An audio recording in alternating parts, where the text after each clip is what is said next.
ဘောလုံးဝါသနာရှင်ညီကိုတို့အားလုံးမလာပါလို့ဥစွာနှုတ်ခွန်းဆက်ပါတယ်ဗျာဒီနေ့အတွက်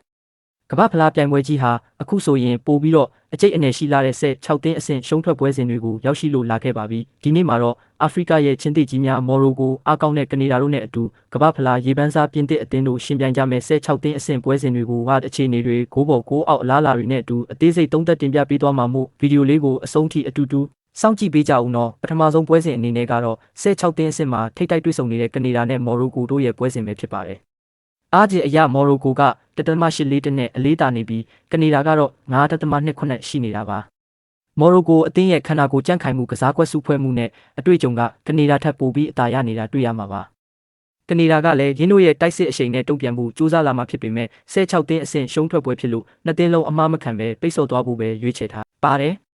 ဒါကြောင့်ဂိုးသိမ့်မထွက်ပဲပွဲကြစ်လေးဖြစ်သွားဖို့ဖြစ်နိုင်ခြေများပါတယ်ဗျာအဓိကရွေးချယ်မှုအနေနဲ့ဂိုးအောက်အန်ဒိုနစ်1.5ကိုပဲအာတန်ပြီးခံမှန်းရလက်အနေနဲ့မော်ရိုကိုက 1C ဒါမှမဟုတ် 2C လောက်နဲ့နောက်တစ်ဆင့်တက်လန်းသွားဖို့ဖြစ်နိုင်ခြေများပါတယ်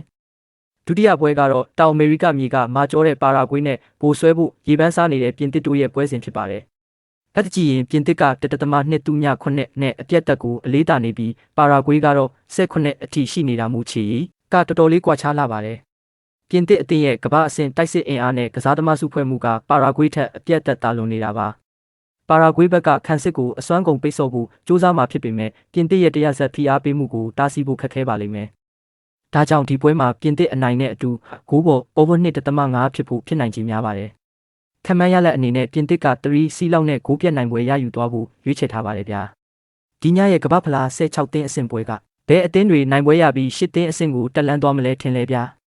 မိမိတို့အကြိုက်ဆုံးအသင်းနဲ့ခံမှန်းရလက်တွေကိုအောက်က comment box မှာဝင်ရောက်ဆွေးနွေးသွားကြအောင်နော်